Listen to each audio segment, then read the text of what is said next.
Okay, next we're going to talk about the importance of fentanyl test strips. Fentanyl test strips are something that became legal to carry, to purchase, to distribute July 1st of 2021. So this is completely legal to have on you. It's completely legal to buy them. You will not get in trouble. These used to be considered drug paraphernalia, but now they are considered part of our safer use toolkit. Because when you use these, you have more awareness about the substance. This will test for the presence of fentanyl in a substance.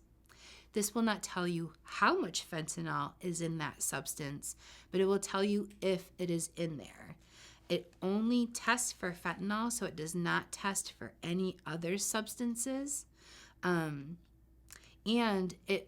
With fentanyl, you kind of have to think about it as chocolate chip cookie dough, because fentanyl does not, it is not evenly distributed in a substance. So it might be sometimes that you, like, for this analogy, take a bite of a chocolate chip cookie and you don't get any chocolate chips in it. That would be like if you were using a substance and you didn't get a little bit of fentanyl in it. So fentanyl, while it is not evenly distributed in that substance, if you are testing every time before using that substance, you might have a negative the first time, negative for fentanyl the second time, but then on the third time, you could end up having fentanyl in it. So it is important to test every time you are about to consume that substance, because you could have a negative the first time, but it could be the second or third time that has that fentanyl in it. Fentanyl is basically just a little dipstick. So when you open up this wrapper, this is what the fentanyl test strip looks like. This is the part where you're able to hold it with your hand. This is your testing window right here. And this is the water line. So you would want to dip it in, you want to dissolve your substance in a little bit of water, and then dipping it only up to that first blue line. So there are a couple different ways to use fentanyl test strips. You can do a residue test. This would be if you had a baggie that had your substances in it. You could pour out the substances on a safe, clean surface, and then you can just test the baggie. So we would take a little bit of, saying that this was like our little drug bag, you would take a little bit of water, put it in the bag, and then based off of the residue that is already inside of that bag, we'll take that fentanyl test strip, dip it inside there, swishing it around for just 15 seconds. So you can basically sing happy birthday to yourself. Then after those 15 seconds, you want to pull it out and just set it aside. It will take about 30 to 60 minutes to process to get that positive or negative result.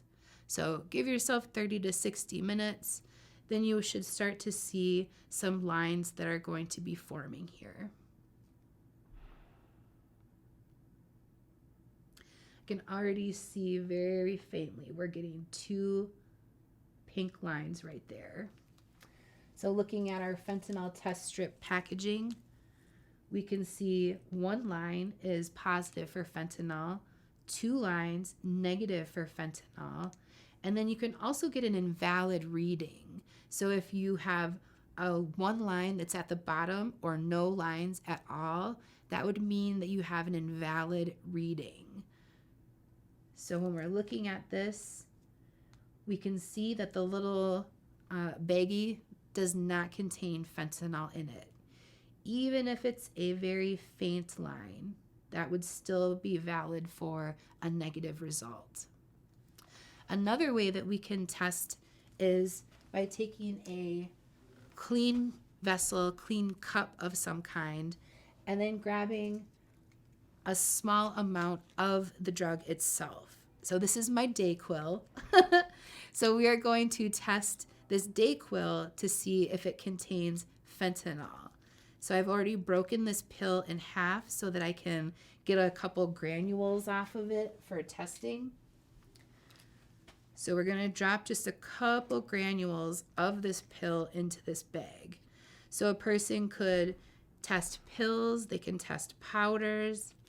They just have to get a few granules of it into that bag. And then you want to have a dipstick or a stirring device that you can use to dissolve that substance into the water. Once you have it dissolved into the water, you'll again put your fentanyl, and I'm just reusing this one, but you'll put your fentanyl test strip into that water just up to that blue water line. Again, singing happy birthday to yourself because you'll be testing for 15 seconds. After those 15 seconds, you'll pull that out, and then you'll be waiting about another 30 seconds to a minute until you get your reading. Right away, you'll see that first pink line, that's your control line. The second line is going to be your test line. So 2 of those means that my Dayquil is negative for fentanyl. It can sometimes be hard to tell how much water that you need to use, but you want to use just enough so that it dilutes the substance or pulls enough of the residue off of the bag. If you use too much water or too little water, you could get an inaccurate reading. So make sure you have just enough water to dissolve the substance for the testing. But then this would let us know that this does not contain fentanyl, the amount that we are about to use. So we would be able to safely consume this without having fentanyl in that. Fentanyl test strips are something that you can get locally here if you go to Steve Remler Hope Network. They provide fentanyl test strip kits for free. You can also order them online. We tend to go with this manufacturer, BTNX. They've been reliable.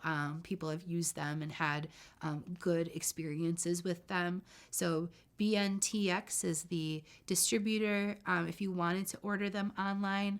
Otherwise, if you're in the Twin Cities here, you can get them from Steve Remler Hope Network, and Southside Harm Reduction also carries them. So know what you're using, be safe. Fentanyl test strips are just an additional tool for that safety. Next, we're going to talk about what happens if you find a pill. So I tend to search everything on the internet. I Google everything. If I find a pill, it's no different. I Google what it is that I'm seeing. So describe what it is for your keywords. Round, oval shaped, what color is it? Are there any words printed on it? So round, blue, OC80 is what we Googled when we were looking up this pill.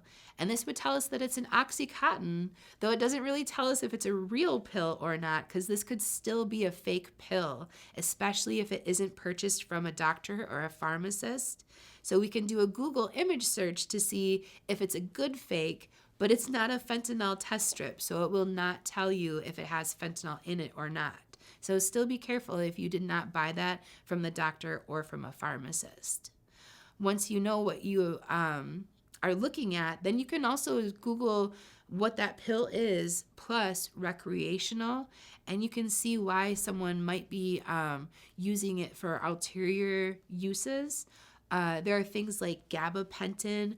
This is a medication that is prescribed to people as a mood stabilizer and to help for folks that are chronic pain sufferers.